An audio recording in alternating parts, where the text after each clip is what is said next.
What is going on, my beautiful viewers, and I am back again today to do another Overlord Q&A. I know I said I would turn this into a monthly series, and that was my original intent, but this is a special Q&A because this is going to be entirely dedicated to my beautiful, beautiful viewers who have donated over the past few weeks. Yes, on the last Q&A, guys, we got a lot, and I mean a lot more donations than I expected, and I said in the video that I wanted to reward those who had donated in previous videos by them asking questions, and I would like prioritize their questions in the next Q&A video, and that ended up triggering a lot more donations than I expected to get. So my original plan was to integrate the super thanks questions into like, you know, just a normal Q&A video where I go through the comments, but I got so many questions that I realized I need to dedicate an entire video just to answering the donation questions. A donation is a level of support that I do not expect. It's not something I'm specifically asking for, but it is something I very, very much appreciate, and I want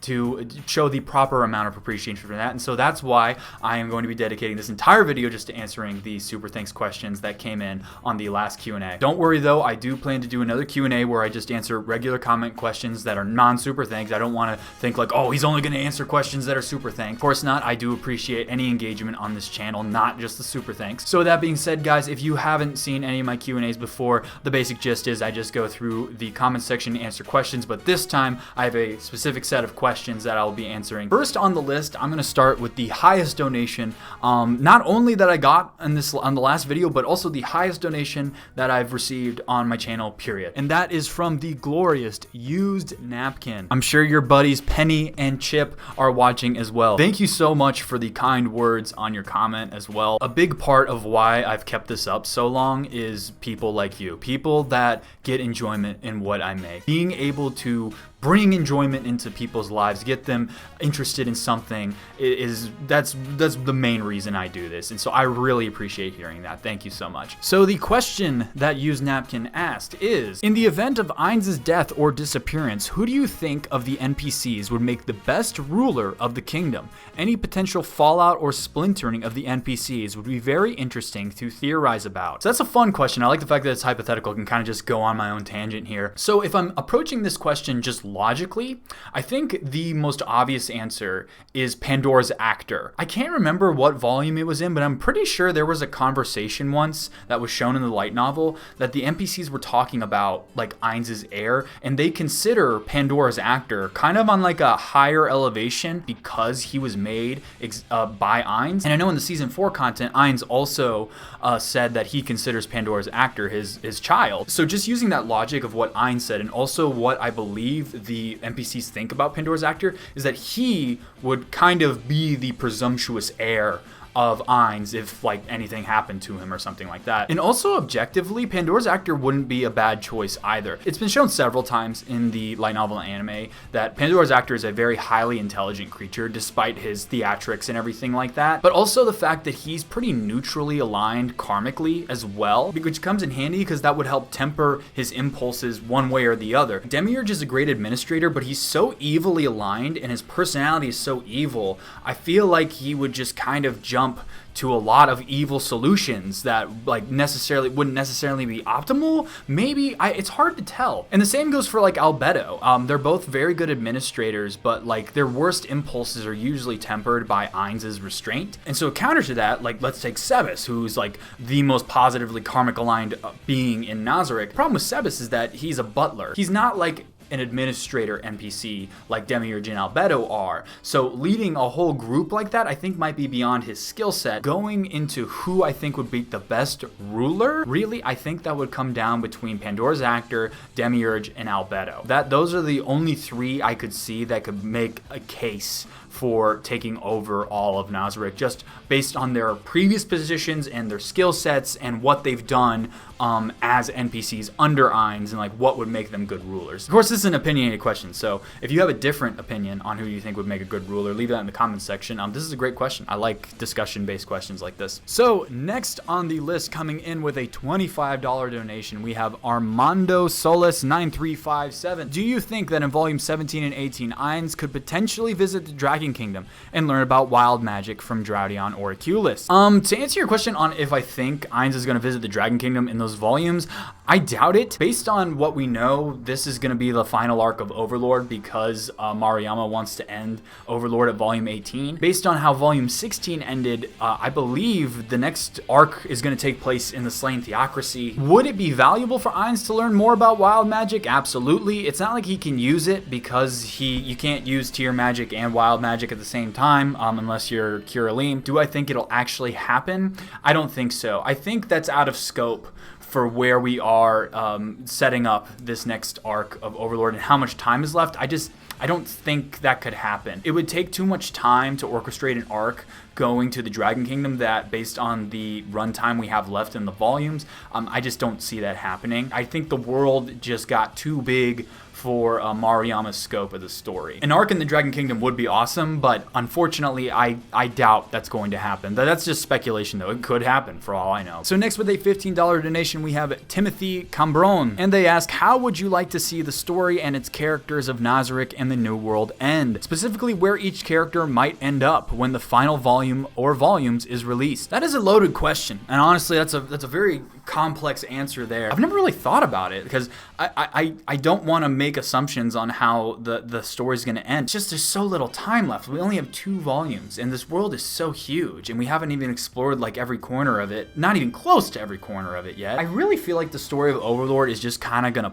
peter out. I don't think there could be a solid ending because pretty much every character in Nazarick is freaking immortal. I think the ending of Overlord is going to be a little bit like the ending of the anime Baccano. If you guys haven't heard of an anime called Baccano, it's one of my favorite animes. It's in the running for my favorite anime of all time. I love Baccano. And there's a lot of immortal characters in Baccano. The way that story ends is basically it doesn't have an ending. Because the story's told through this perspective of this little girl who gets newspaper clippings, and she's basically piecing together the events of the story over the course of these 13 episodes. And they have a scene where they talk about like, oh, this story hasn't really ended. Well, yes, because their story is a story that goes on without ending. With immortal characters, you can't really have an ending, can you? And that applies to Nazarick and Ainz as well. And Ainz actually had a thought about this, I believe, in the volume 11 to 10 content, where he, actually considers like turning the Sorcerer Kingdom into an immortal paradise. And a lot of the creatures in Nazarick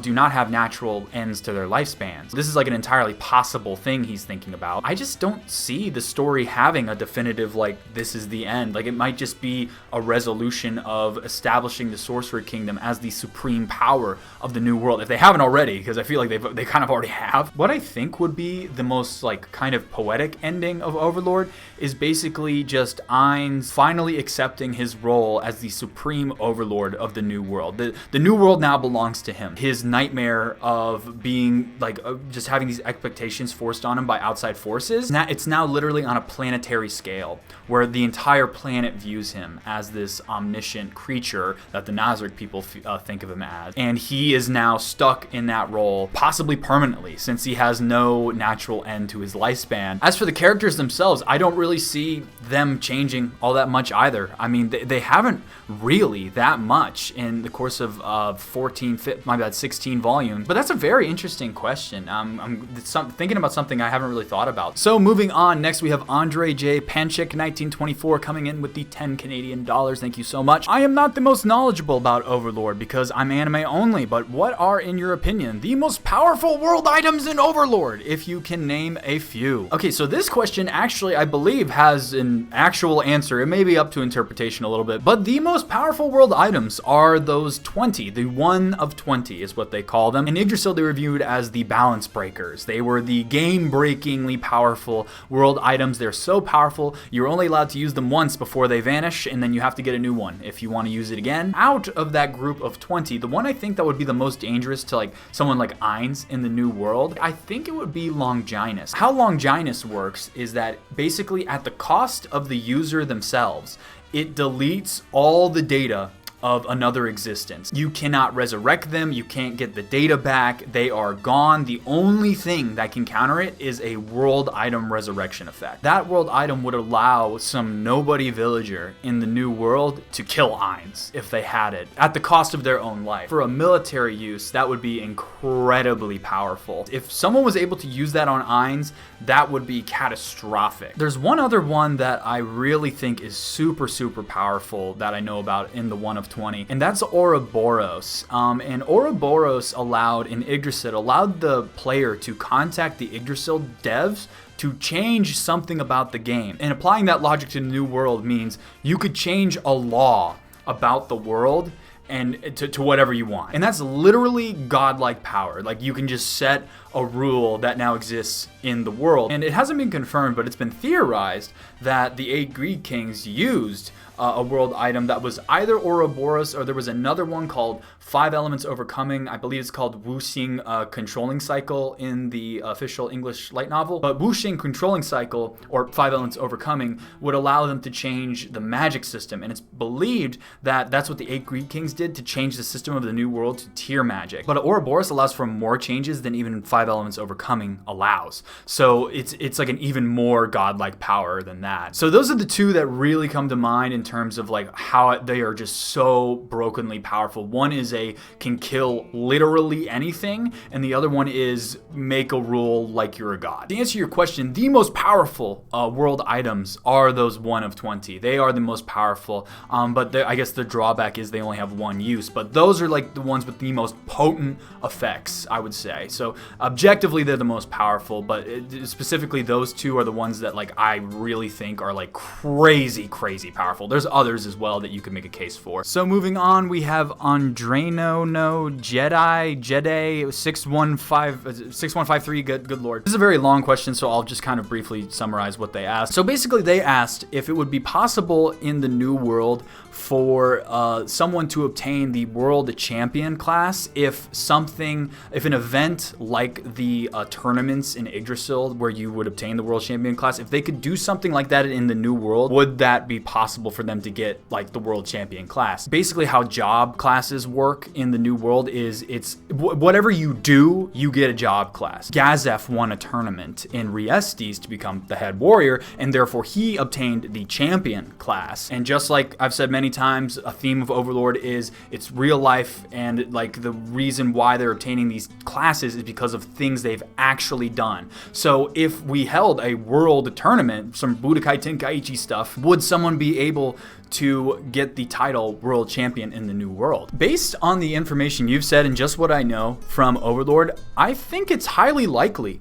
that something like that could happen. What would qualify as a world tournament like in real life, or what would actually get it to the level of obtaining world champion? What would that be? I can't really answer that as to what solid criteria would qualify as a world tournament. Do I invite everyone in the world? Do I make it open to the entire world? What makes it a world tournament in real life? I don't know.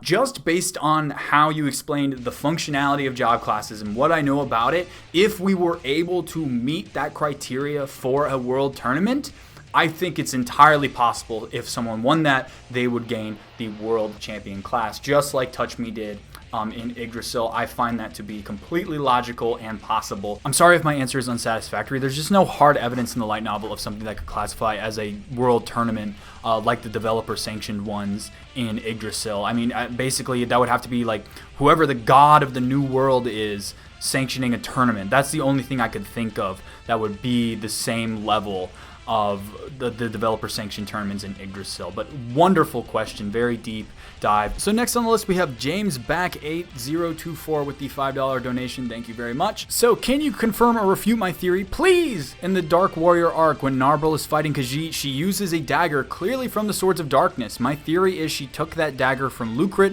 because she actually liked him. I have found nothing on this, and feel free to make a video if I'm onto something unnoticed. So this is a good timing on this one since I just reread that volume. I believe in the light novel that they don't specifically say anything about it being the Swords of Darkness dagger. They just mention it's a black bladed dagger or something like that. I think that might have been an anime only thing. They just reused the asset for the design of a black bladed dagger that the Swords of Darkness had. Possible that maybe Ainz told her to use it because he was also planning to use one of their daggers on Clementine, but he ended up not doing it. But I definitely don't think it's because because she actually liked him or anything. She definitely did not like Lucrit. She doesn't think very highly of human beings at all. So I hate to burst your bubble on this one, but the reason you haven't found anything on this is because I don't think there is anything on this. If there was some sort of meaning behind it, the light novel didn't explain it either or anything like that. It would be like an implied, unsaid thing, and if it is one of those things, we can't really draw any definitive conclusions. I applaud your observation because I didn't notice that. I literally, after I read this question, I went back, looked at the scene, and yep, you're right. It is the black bladed. It looks like their dagger, but I think that might have been just reusing an asset for animation purposes. But I definitely don't think it's because she cared about the Swords of Darkness at all. She doesn't really have a positive opinion towards humans. Unfortunately, I think that one is a rabbit hole we don't want to go down. But thank you for the question. You're super observant. Holy cow. So to end it out, we have CZ2 Delta, who donated 20 Canadian dollars. Thank you so much to my syrup drinking northern neighbors. So they actually donated on a previous video, not on the Q&A video, and I told them in the Q&A video, hey, if you have a question, ask me. So the question is, I can't remember if you have read or not the bonus volume, which is The Vampire Princess of the Lost Country. If so, can you briefly tell your viewers what you thought of it, and what was your favorite aspect of this alternate story of the Supreme Ruler? So as for if I have read the actual volume, no, I have not. That volume was only available in Japan. It never got an official English translation. There were some fan translations, but I don't know like how credible those are, but I never read the fan translation. So no, I have not read the volume in its entirety. I did read a very, very detailed synopsis of it though. I have to say, I find it to be a very interesting concept. I love alternate timeline shit. But to answer your question as to what I think the most interesting thing about the alternate story is, I just think it's interesting to explore who Ainz would be without the other NPCs. Because it's been shown time and time again in Overlord that the reason he acts the way he acts, and a lot of the reason why he makes the decisions he makes, is because of egging on from the other NPCs. They kind of make decisions for him for the most part, and he just goes along with whatever they think that he wants. In all of the Overlord series, he is playing this character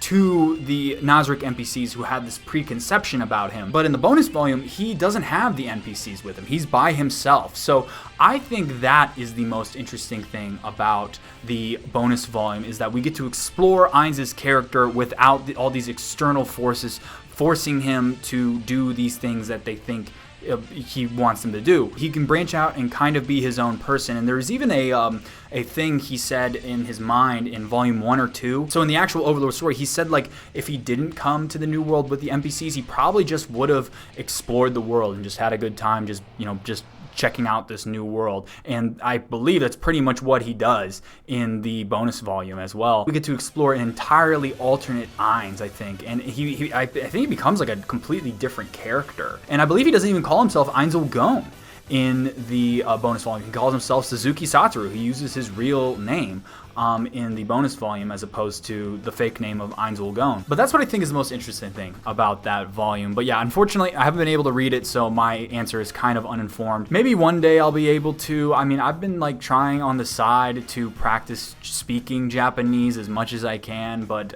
reading it is a whole other story, and I don't know if I'll ever be able to learn the written Japanese language. I'm too stupid for that. But that's a great question, and maybe someday we'll get an official English translation of that volume. That would be wonderful. I do also want to give shout out to a couple other super thankers who didn't ask questions but decided to donate anyway. We have Carl Stephanie Bernadelle 9856 with 10 Canadian dollars. We have Death Before Dishonor 6523 with $5. Thank you so much. We have Tanya 960 with $5. Also on my most recent video, we have Carl Stephanie Bernadelle 8956 again with 10 Canadian dollars. Merci beaucoup. We also have IV Answer with $10. We have XVO Stilk with 6.9 of a currency. I have no idea what that is, but thank you so much for it anyway. And then we have Tanya 960 with another $2. Once again, I want to thank you all so much for the generous donations. You totally didn't have to do that. It's not something I expect, but I really appreciate it. Thank you all so much. So I plan to do another Q&A relatively soon, where I just go back to my normal format of just going through comments and picking out good questions or questions I think will make for good content. This one was a supplemental one to address our super thankers, but I will be going back to my regular format next time. So guys, what did you think think of this Q&A? Do you have your own thoughts on some of these questions? Leave your thoughts in the comment section below. You know I love you guys' engagement. I love to see it. If you enjoyed this content and you want to see another one, please like the video to let me know. And if you aren't already, please subscribe to the channel. We are getting so close to 40,000. I would really love to hit 40,000 sometime soon. So please subscribe if you aren't already. With that being said, I want to thank you all for watching to the very end of the video, and I will see you all next time.